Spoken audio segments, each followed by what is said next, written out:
Look at all this support already. Holy crap. Happy anniversary, everybody. We've been on Twitch for 5 years. We have to read terrible lines from fanfiction that I Watch Games, aka Dudette, wrote every sub. And it's like a lot already. Hello. Good to see you all. Let's see, what number are we already sitting at? I can check. 25. We're at 25. So what are we doing? So a bunch of mods and I were just brainstorming. And I was like, okay, I got an idea based on the feedback they were all giving me. And I was like, I already hate it so much. I hate this idea.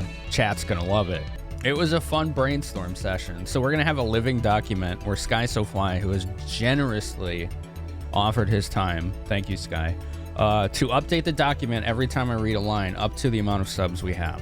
So that's what we're doing.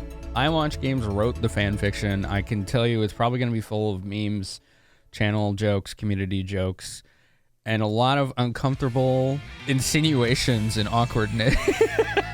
Slash? I don't know if it's slash or not. I have no idea. I don't know what it is. That's the thing. I am getting fed the lines as they come. I don't know what it's about. Neither do you. You're not going to get that answer because I don't know. I've been reading it all night. Oh my God. I mean, this is going on YouTube. All right, it is. This is going on YouTube. For YouTube consideration, then. Hello, everybody. I'm Finamenon, and welcome to my channel. We're reading terrible fan fiction every time I get a subscriber tonight. Yeah, okay. So, I have rolled up a few seeds for Final Fantasy IV Free Enterprise and Super Metroid for randos, just as the backdrop, if we can get to it. A very weird, stressful, confusing, fulfilling, life-affirming, amazing journey, and I still feel like I don't know what I'm doing. 5 years into it, I feel like there's still a lot to learn. As a good thing, right? Anyway, should we get started? The document itself is called Awkward. All right, here, let's see if this works. All right, let's get started. Every sub tonight is a line from bad fanfiction. Okay. A long, long time ago, in a Hyrule far away, our intrepid heroine, the Princess Zelda, basket in hand, rides across Hyrule Field to purchase a few dozen eggs for the loyal soldiers' breakfasts. Their tireless devotion to the kingdom needs no more reward than to be graced with her fine, majestic figure, her dress shimmering against her pale skin in the courtyard sunlight. But any army has to eat. They have to eat? I don't even want to know what that means. Oh no, this is already weird. As she dismounts and climbs the steep approach to the ranch, she is greeted by a fair-skinned, freckled beauty whose fiery hair lights up the scenery, competing with the sunset for the reddish glow. Her hands resting on her voluptuous hips, Zelda's lifelong friend, Malon, leans forward expectantly, the curves of her body's charm swaying as she prepares to receive the basket. It's slash, isn't it? Oh no! Oh no! What have we done? Oh, what have we done? This is how I lose half my followers. Oh man. Malin queries, have you come to partake of my luscious milk this evening? Or will you simply be needing the produce of my father's prized cocks? We know she's talking about chickens, all right, everybody? My dear friend, I had only thought to purchase some eggs, but now that we are well met, I cannot conceive of denying myself a taste of your delicious jugs, Zelda responds. Blushing, Malin replies, but the hour is later than you usually call upon our humble ranch. Perhaps I could let you sample my goods in the farmhouse this evening, and we can spend the night warming each other in my bed before you need to return to your strict castle life. They have individual blankets. They have to use wool blankets because it's cold, all right? The princess grabbed Malin's jugs and carried them inside, setting the pair on the table as fresh steak and scrambled eggs are served by her father, Talon. They all partake greedily of the jugs and the food before finally settling in for the evening. The ladies retire to Malin's room, crawling underneath the covers and holding each other tight to combat the chill air of the night. Just as the princess's eyelids begin to droop with the weight of sleep, there is a knock on the door downstairs. I can only guess who that's gonna be. Maybe it's the cable guy, right? Talon's voice bellows up the stairs. Princess, there's a messenger here for you. He says it's urgent. So the princess stirs and tries to blink the sleep out of her eyes as she disentangles herself from her friend, hesitating to leave her warmth behind. Is it Ingo? Leaving the comforts of the soft bed and softer owner behind, our princess saunters down the stairs until she is facing the door. She shakes the sleepiness out of her head, then turns the knob to greet the late caller. On the other side of the door is the strangest messenger she had ever beheld. The messenger's fine blue fur beset his wide black eyes, seeming to sink into the darkest night behind him. His feet covered in practical red sneakers tapped the ground in anticipation. Oh no. As he fronted a snarky expression. Upon seeing the princess, the pompous blue hedgehog asked her to lean in as he began to deliver his payload directly into her waiting ears. Sonic is in this now?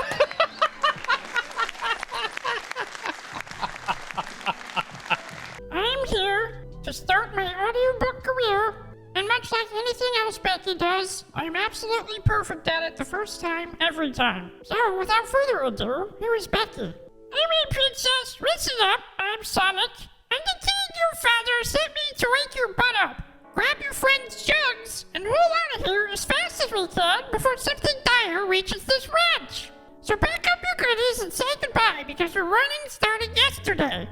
Oh, and don't worry about food. We can snag some chili dogs on the lamb. That's what you wanted, chat. You wanted Becky to read it. Zelda rushes back upstairs in a panic, grabbing her goodies and throwing them into her satchel, then grabs Malon's finest pair of jugs and hauls them down to the waiting messenger. His foot still tapping impatiently in the open door, he levels a astonished stare at the encumbered princess. You know, I meant to grab her jugs metaphorically, right? I'm not carrying those things. They're massive. Oh my, I'm sorry. You just made it sound like it was important. So I just took as much of her milk as I could manage. As much as it pains me, I'll leave it behind. But what about the eggs? Zelda wonders aloud. Look, lady, unless her eggs are fertilized, and you somehow had something to do with it, I don't think it's really germane to the issue at hand. If we don't get out of here, your friend is going to have a whole lot more trouble than what to do with her eggs and milk. Starting to get frustrated, Zelda replies, red-faced. All right, already, let's just get out of here. Zelda places her slender, pale hand into the powerful yet comically large white-gloved hand of the messenger as his fingers wrap around her wrist. Her heart pounds powerfully in her chest as her premonition sense kicks in, foreseeing the rush and thrill of the road ahead. Is this what fanfictions are actually like? Her face flushes a bright pink as she feels the powerful tug. And before she knows what is happening, she's being pulled bodily down the ramp of the ranch's approach and into Hyrule Field.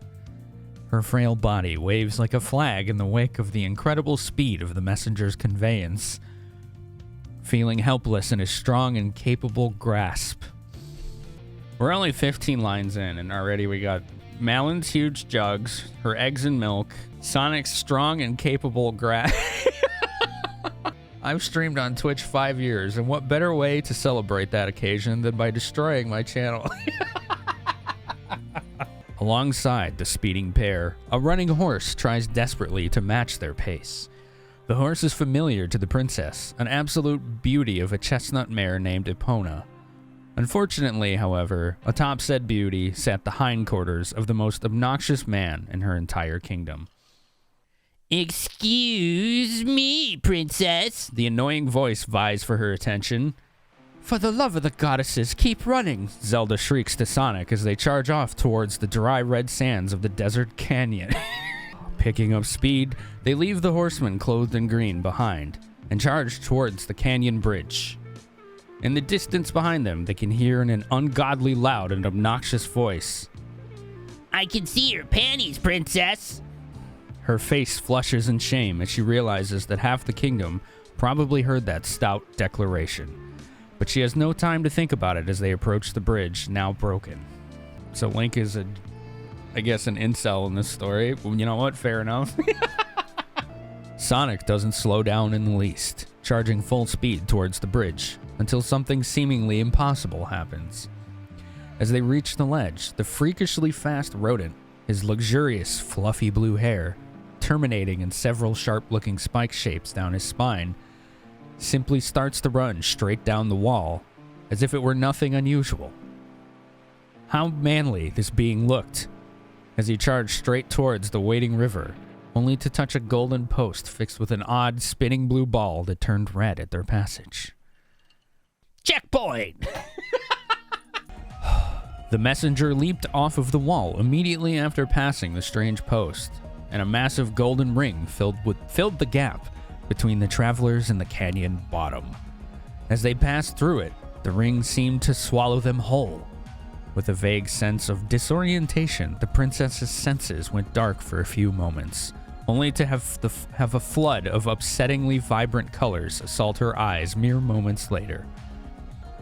Okay, we're safe here for a while, as long as we don't move. I mean it, one step. And things are going to get crazy again, the adventurous hedgehog warned. What is this place, and why have you stolen me from the comforts of my friend's chambers in the dead of night?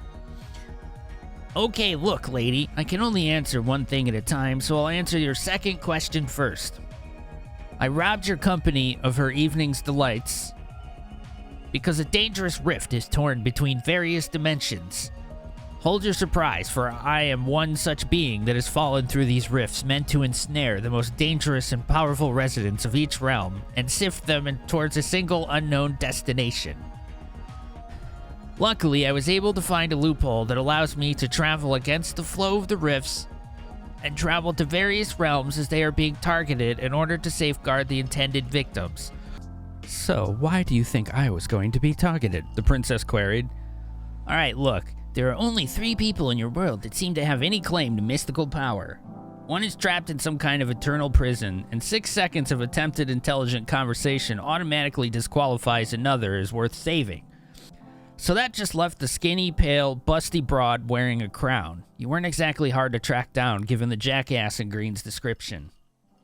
So my father didn't send you? Zelda shifts uncomfortably at this realization. Nah, there wasn't really time to ask. If you had been at the castle as usual, you would have been swallowed up like the rest of them. Just think of me as your hero. Oh, and if you see a girl named Rose, just forget to mention this to her, okay? She's the jealous type. I suppose it hardly matters now. You've already taken me from my home, and from the sound of things, the castle is gone. But I can't really believe all of that with just your word. Wait, did you say hero? Now that you mention it, you do look rather heroic, with those fine tufts of rugged hair and those small yet impressively powerful legs. Can I touch your spike? Sighing exasperatedly, Sonic responds, Let's just get this over with. You can stroke my spike as much as you want while I answer your first question, okay? I brought us out of your world via a loophole related to mine. This place is called a bonus zone. Whatever that means. You know, that actually feels good. Keep stroking it, just like that.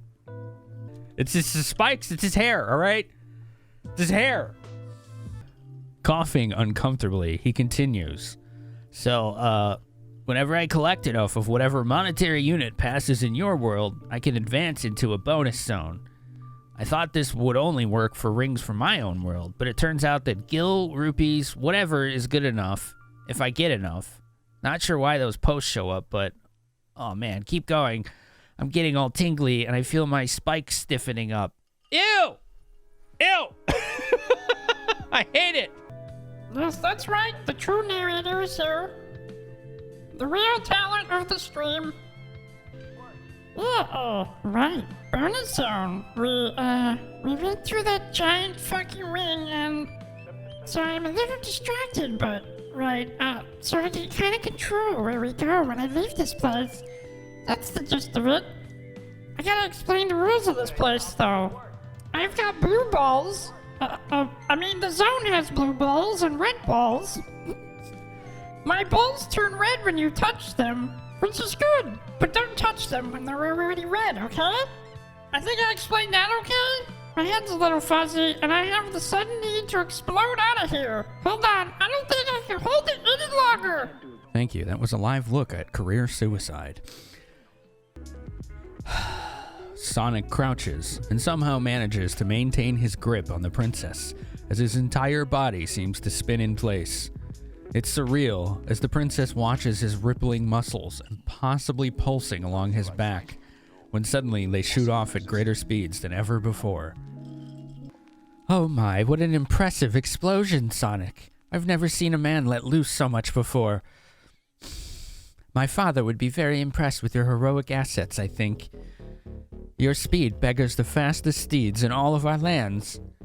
I hope you are only so quick to start and not always fast to the finish, however. I do rather love a prolonged ride.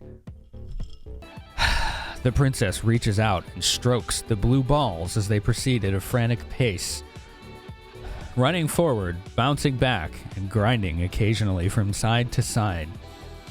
There were a few close calls where she almost forgot and grasped the angry red ones, but she managed to withdraw swiftly before excessively stimulating them. Finally, they exhausted the last of the blue balls and everything faded to white. When their eyesight recovered from the strangely blinding transition, the pair found themselves at a crossroads, less colorful than the bonus zone they just left, but with everything seeming somehow flat and blocky. It reminded the princess of her youth, when the world was a very different place, and yet while her own world seemed to have evolved outward in one dimension, this world seemed somehow devolved in another. To her left and right seemed to be vast fields of nothing, lacking even ground to stand upon, and yet straight ahead was a field of blocks, seeming to reach impossible heights, defying the very laws of physics as many hang suspended in the air. What kind of sorcery is this? A strange sort of magic, very different from my own, the princess comments.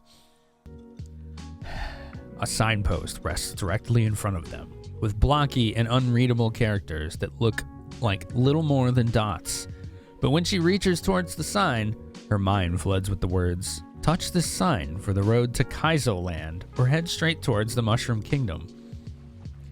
A sense of foul dread fills her mind the closer she gets to the sign, and so trusting her premonitions, she jerks her hand back and away from the dangerous thing.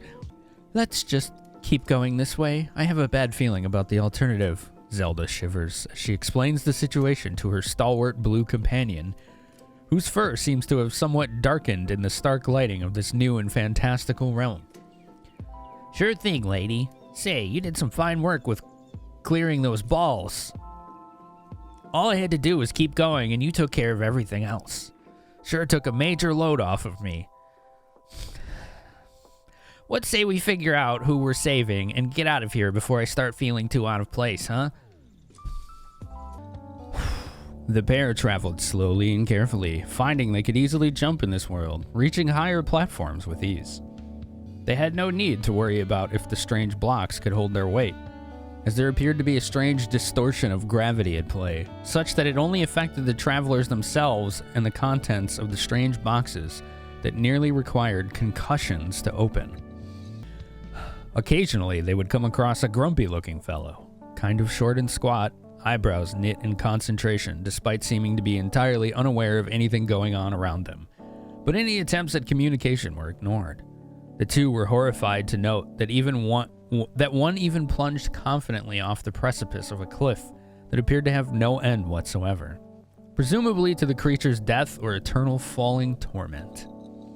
Most strange of all was one of the concussion boxes, which could apparently only be opened by smashing it with the top of your head, seemed to contain a strange sort of fungus with a long pale shaft and a thick cap. Merely touching the object, which seemed to glide effortlessly across any surface without a bit of friction, forced it down their throats, causing hallucinations. Moving on. Where's Mario? Thankfully, we haven't seen Mario yet. We've seen Malin and her huge jugs. We've seen Talon. We've seen Link, who's a giant incel, apparently, in this story. So, you know. When Zelda touched the first one, she had thought that her body had grown twice as tall as before, and giggled uncontrollably as the field of colors shifted strangely before her eyes.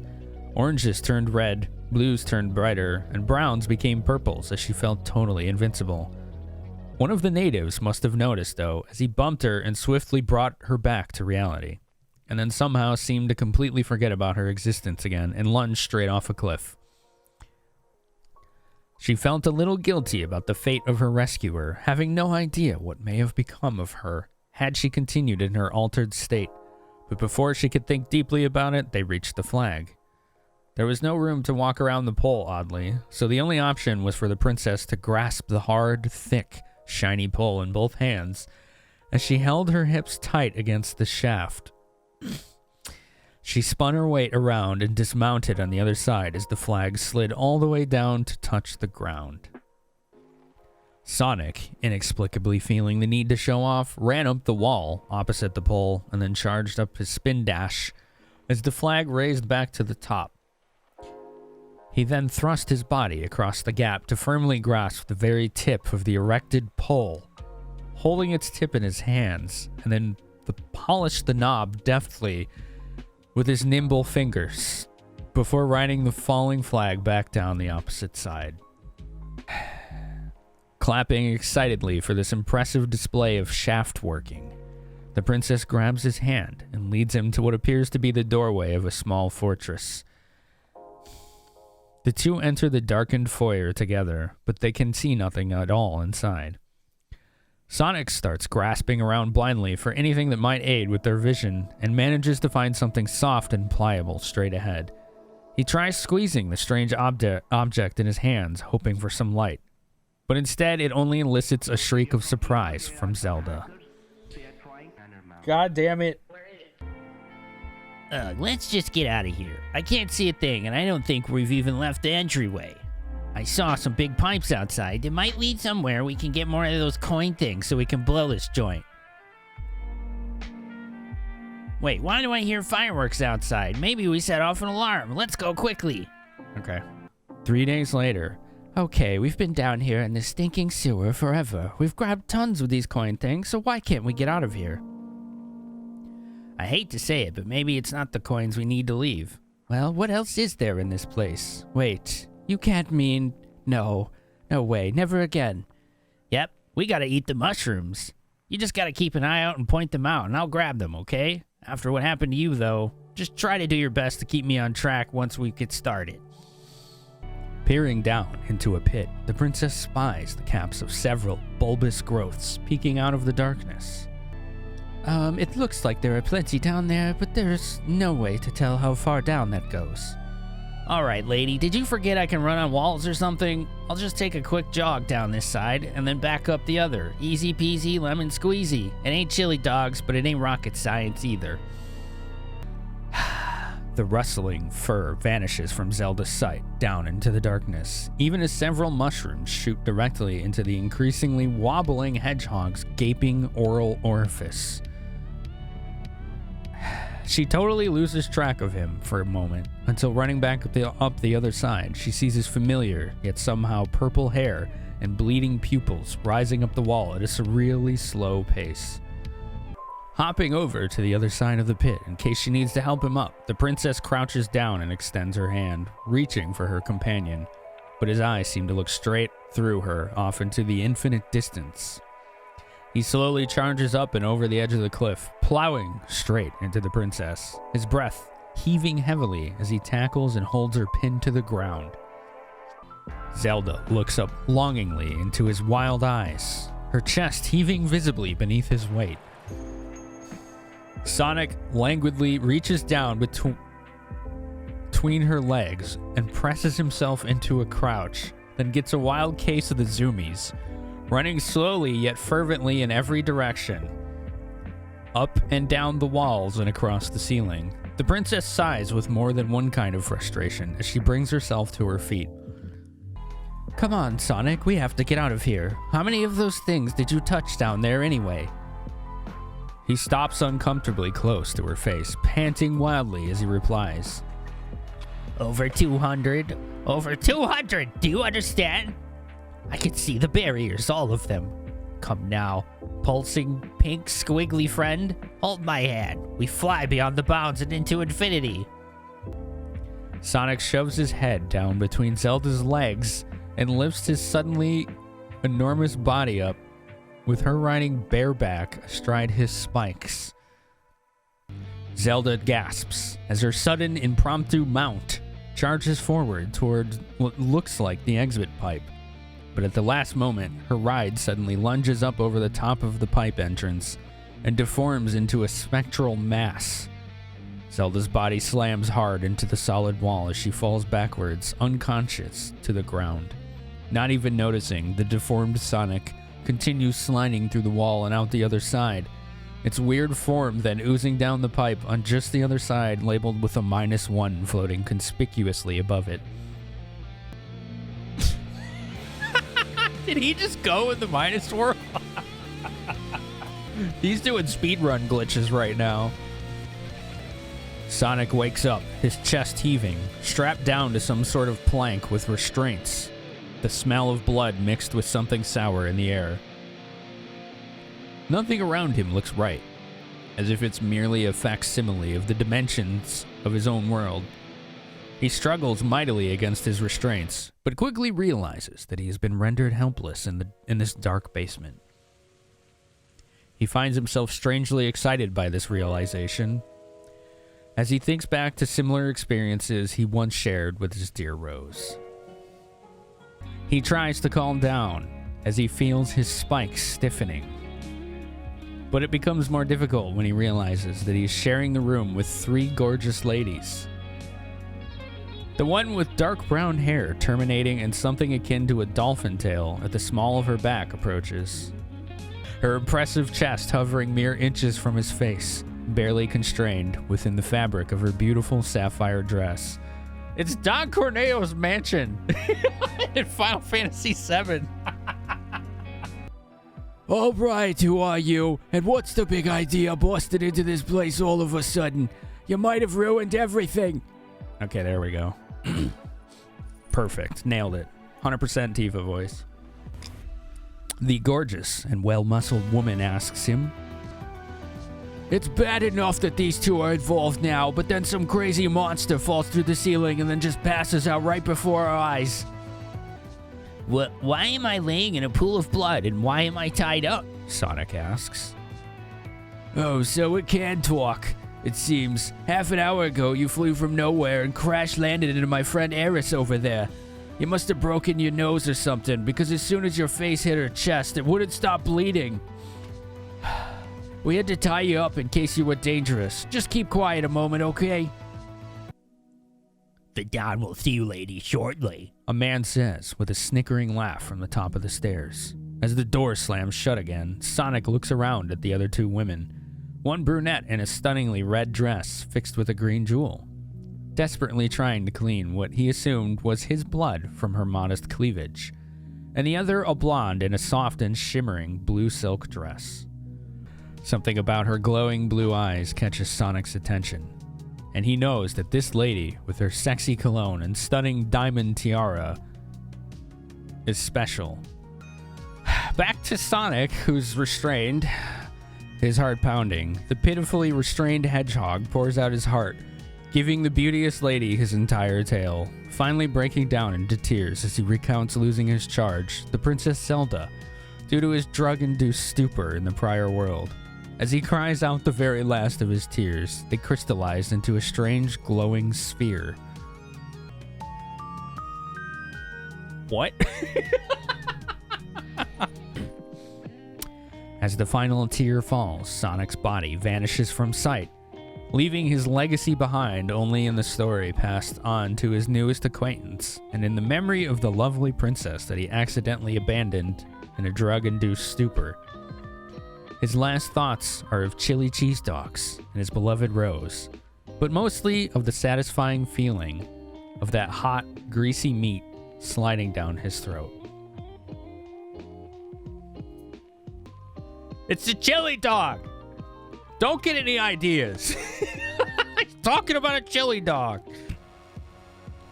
All right, ladies, it's showtime. Hurry up. The voice calls down from the top of the stairs again.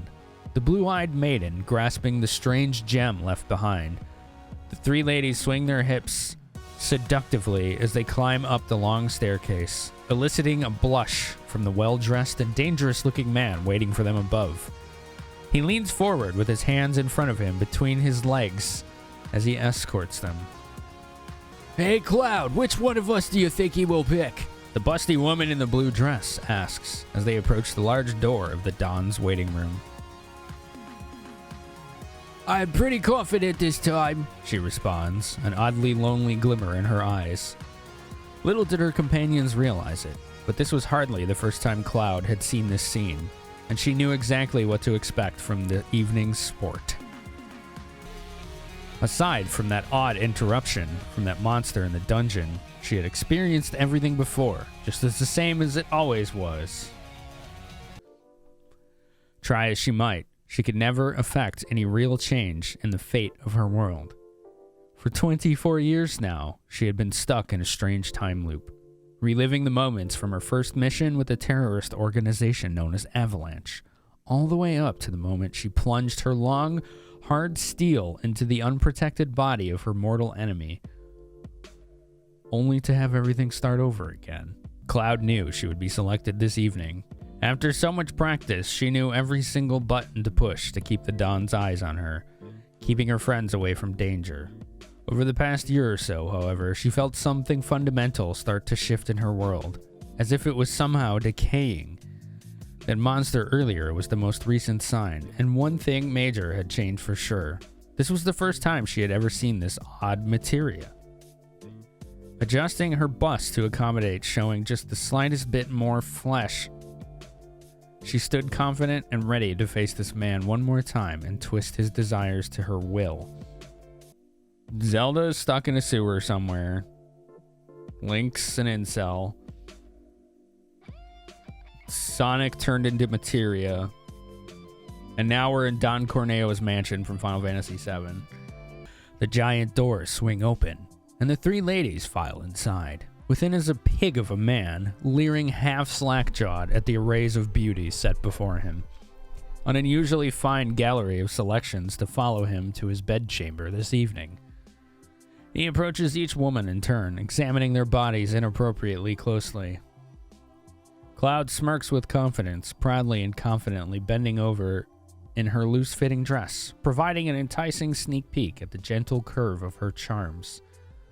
I'll take the healthy looking one, the pig of a man finally declares, as he leads her back to his private chambers.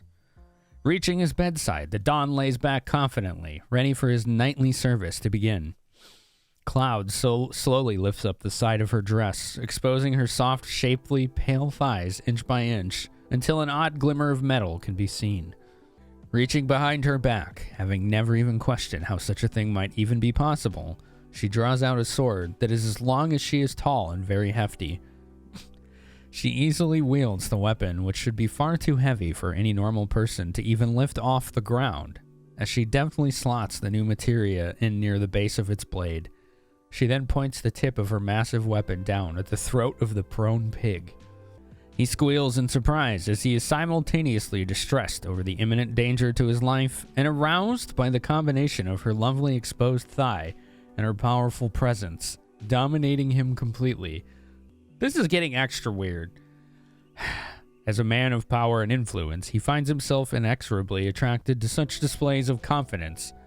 But unfortunately for him, this did not appear to simply be bedroom games, since the other two women came bursting into his chambers as well, their clothes now slightly disheveled from their own exertions with the other men in the Don's employ. Okay, listen, they beat them up. That's the exertions, all right? In a strange twist of fate, another surprise met Cloud that evening. For while he expected the coming trickery to drop into the sewers beneath the mansion, the Don had just recently sent his dear pet Apps off to a specialty vet in the distant land of Wutai after it became the victim of some strange disease related to the same decay Cloud had begun noticing in her last few cycles. When the moment came and the lever was pulled, instead of the expected attack by the strangely mutated pet, there came a shout from the Don above. Release the Kraken! Swallowing in anticipation, with no idea what might come next, Cloud and her two companions go tumbling down into the sewers below, only to hear disgusting slimy sounds waiting beneath them. Shrieking in surprise, Cloud feels a slick, slimy tentacle wrapping around one of her legs, slithering slowly up her skirt and around her sensitive thighs, then hauling her up into the air along with both of her companions, who were now in similarly embarrassing predicaments. She tried not to stare too hard, as she noticed the deliciously slender inner thighs of Eris exposed, even as she blushed feverishly and struggled to be released from the tentacle's grasp. Her other companion, Tifa, manages to slither her lithe and athletic body down the invasive tentacle until she can get a powerful grasp all the way around it, and then squeezes it hard between her immensely powerful thighs until the flesh began to turn purple and the appendage no longer oozed its sticky slime from every orifice. Performing a flawless backflip off of the newly necrotic appendage, Tifa lands perfectly on both feet in the sewer trench below, her fists raised and her body ready for a fight, despite the grossly inappropriate combat attire. Cloud's eyes wander to Tifa's chest, where she notices the barely constrained contents are now covered in a glistening and translucent slime. She was ashamed to admit it to herself, but never in the countless cycles of war and violence has Cloud ever found herself quite so aroused. These were her friends, struggling for their lives, but it seemed like all she could do was ogle them in their misfortune and try to keep her excitement from becoming visible. A prospect that was becoming more and more difficult with every inch of creeping tentacle crawling underneath her clothes. Okay, we're getting close to the line, like really close. All right. Deciding to seal away that train of thought, she began squirming and panting with the exertion in the tentacle's grasp until she finally managed to free one of her arms.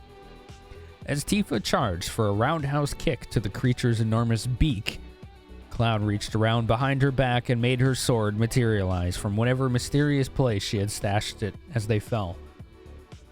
Swinging it a bit wildly with only one hand, she managed to nick the squirming mass, causing it to spasm and unleash her body from its pulsing flesh.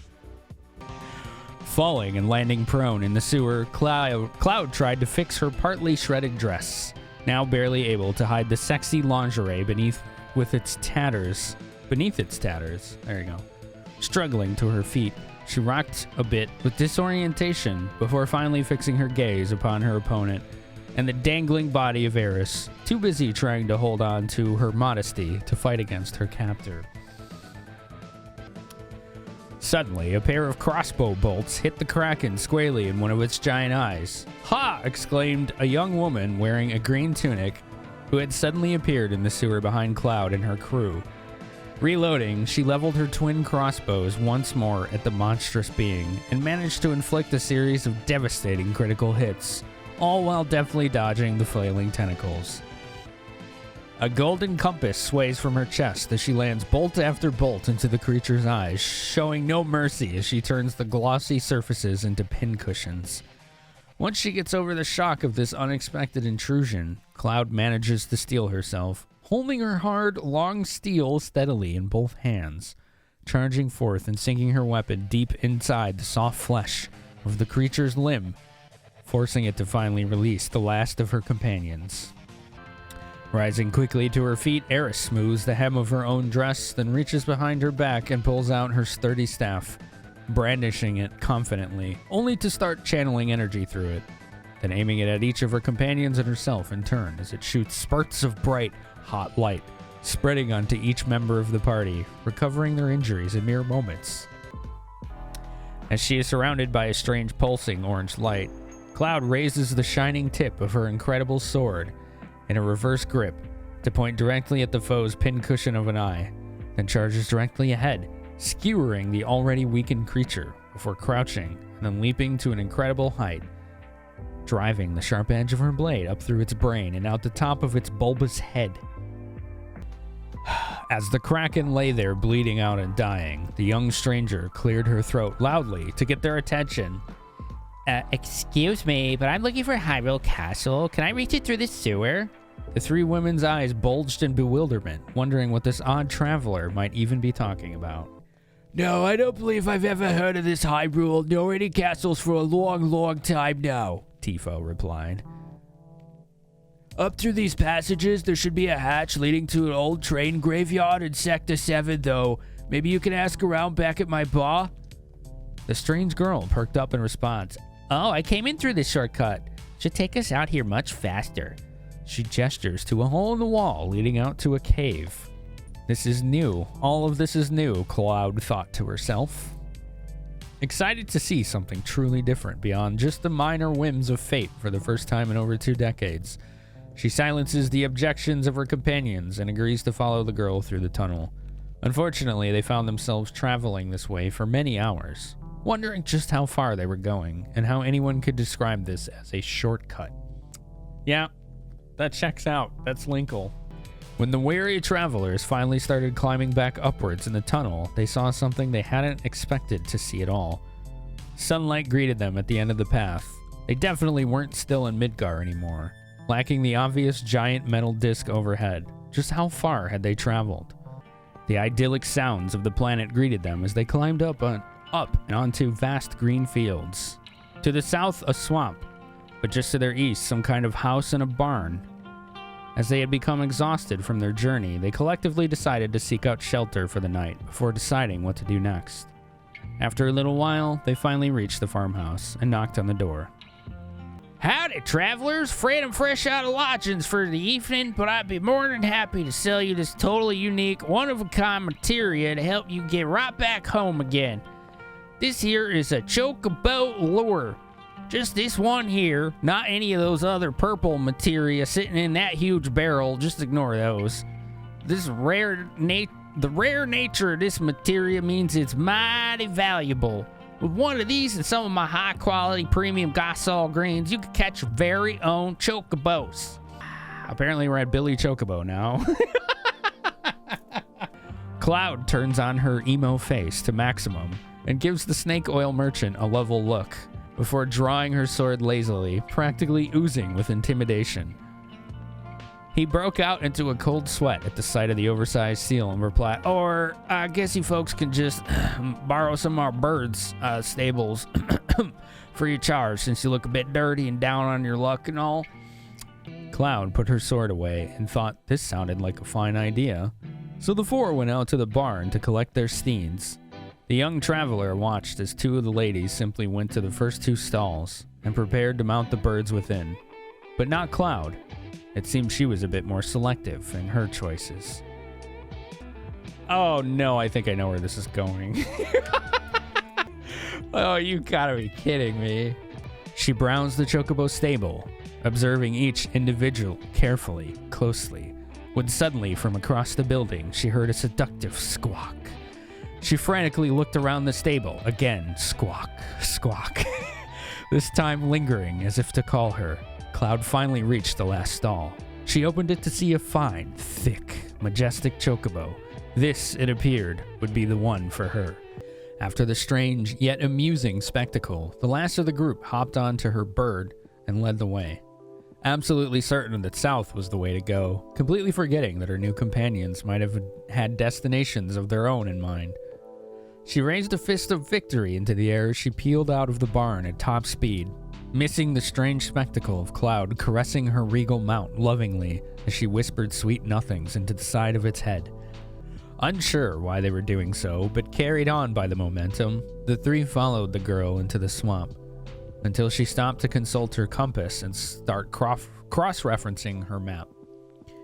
The others were somewhat assured by this, as it lent some credence to the idea that perhaps she had a clue after all. But before too long, a giant serpent lunged out from the waters of the swamp, swallowing the girl and her mount whole.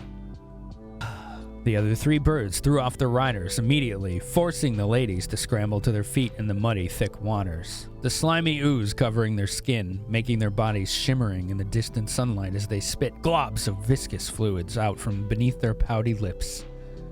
Straight ahead was an absolutely enormous snake, and there appeared to be no avenue for escape. They drew their weapons and prepared themselves for combat.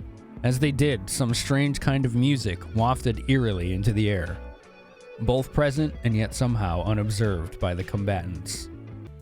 Tifa charged in for an attack, only to be quickly swept away by the tip of the creature's tail, flying off into the distance until there was no trace of her body anywhere in sight. Eris tried to cast some protective spells, but had a vicious fang bite straight through her belly mid-cast, interrupting her and causing her to fall back, unconscious, into the heavy swamp. Cloud took a defensive posture and waited for the serpent to strike at her.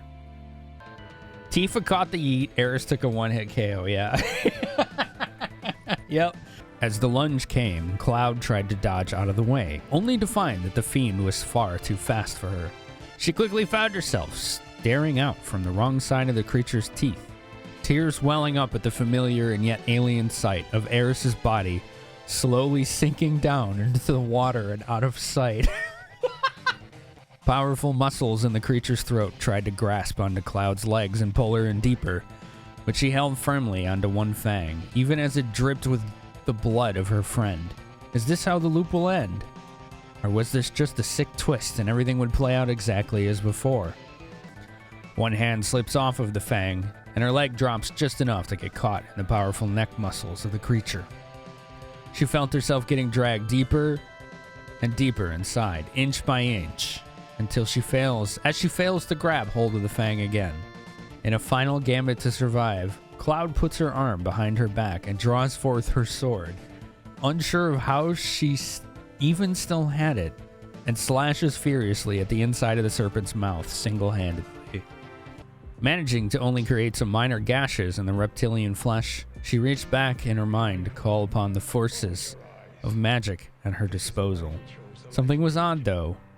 As she cycled through her available powers, something called Rift now appeared in the mental index. But try as she might, she couldn't think of what it was or how she had come to possess it.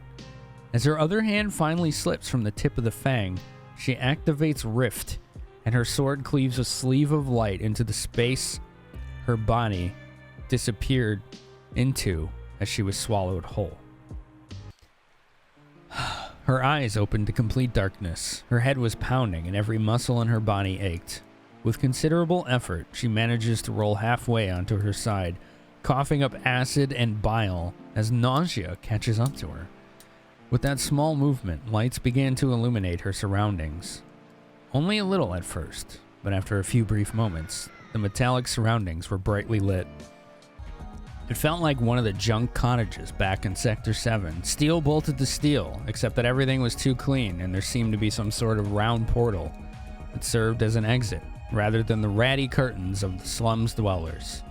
Wiping the unpleasant discharge from her lips, she manages to sit up, only to find that she is now wearing some kind of blue stretchy suit, covering her entire body from the tips of her toes all the way up to the base of her neck. She felt the odd material and realized for the first time that the suit was all she was wearing. Every curve and detail of her body was recreated on the surface of the suit, to disturbingly accurate detail, leaving little save for the exact color of her complexion to the imagination. She found herself blushing, somehow feeling even more exposed than if she had found herself completely naked. She moved her fingers down to examine the curve of her modest breast when the portal suddenly came open, and a beautiful blonde with emerald green eyes wearing a similar suit came bursting into the room. Her expression stern and aghast. What are you doing while wearing my clothes? The newcomer pointedly stares down at Cloud's hand, looking like it was right in the middle of doing some interesting explorations, then back up at her face. Sorry about that, Cloud looks away, her face absolutely flushed red, and then, putting her arms down chastely by her sides, coughs to clear the tension. Taking deep breaths to try and calm herself, Cloud turns back to face the woman, only to see a smirk on her face. A realization suddenly dawning on her, she asks, "Why are your clothes so solid compared to these?" "Oh, that?" she responds. "I only really keep one outfit, since it's self-cleaning and all. That's an old one, a little too heavily used and a bit small for me now. I guess it does look a little erotic." Giggling nervously, Cloud manages to finally ask, "So who are you and where are we?" "Oh, I'm sort of a mercenary, so not really anyone important, but you can call me Samus." Odd choice of equipment aside, I take it from your belongings you were in somewhat similar line of work. I found you unconscious on the surface of this unnamed planet. We're just calling it SR-388 for now, since that's what the system is designated on my star charts. Every rib in your body was bruised and your legs were half crushed, so I brought you aboard my ship and put you in a med pod for a while. You stabilized finally yesterday, so I pulled you out and put you in my bunk while I did my daily survey run. Cloud looks baffled as she gestures for the crazy lady to slow down. Whoa, okay, wait. I understand most of the words, but I have no idea what any of that means. Planet? I mean, I've been off the planet before, but not very far and not for very long. And you're talking about planets as if they are things people can just casually hop between? Of course. What, did you get hit in the head by some space pirates or something? Samus pondered. What's a space pirate? Cloud asked. Samus sighs with exasperation. Okay, if you're that out of it, I don't think I'm going to be able to catch you up anytime soon. Let's say you lay back down and rest for now, and then tomorrow I'll take you out on my survey mission. You can ask me as much as you want while we work. Deal? I don't feel like I really have much of a choice here. I have no idea where I am or what's going on, and I don't even know where my sword is, so I'm at your mercy for now. Your sword? I had to stash it in the weapons bay. A big hunk of metal could do some serious damage to the inside of my ship if it isn't properly secured. You can have it when we go out tomorrow. You'll need it. Closing her eyes once more, Cloud lets her sore muscles fade into the background, and without too much effort, she manages to fall back asleep. Sometime later, she finds herself awakening to several strange sensations. First is the desperate need to pee, which is made only more frustrating by the pair of slender arms wrapped around her torso, squeezing her body gently but securely. Where is she even supposed to go anyway? As she squirms within her captor's grasp, she notices something large and soft pressing into her back. Two of them, actually. Trying desperately to escape, she tries to peel the arms away from her torso, only to be squeezed even tighter. Spike, not so feisty. Mommy's trying to sleep. Who the fuck is Spike? Cloud thought to herself, as she tried to wrestle herself free, getting a bit more desperate as she struggled to hold it. She managed to squirm down and out from within the folded arms, sliding off the bunk, then sneaking over to the door, startled as it dilated open at her touch. Looking around frantically, she saw several doors and zero indications of what might be behind each. Touching several doors with no response, she runs down the hall in a massive panic until finally one of the doors slides open for her. Above the door is the word Spike, spelled out in oddly cutesy lettering. Cloud dashes inside, looking for anything that might be a toilet, when she suddenly felt a different kind of relief flowing out of her body. Latched to the top of her spiky hair, there was an odd jellyfish-like creature whose tentacles appeared to be wrapped in a loving caress around her head and drilling down into her ears. She felt her energy draining until she could no longer stand, dropping to her knees. I guess I don't need the toilet anymore, Cloud thought to herself. It was her final thought as Spike sucked the last bit of her energy, leaving her laying dead on the ground. You guys hit every single line in the fanfic. Thanks for watching my video, folks. If you liked what you saw, check my Twitch channel below the video down there, as well as related social medias and my Discord community. See you next time.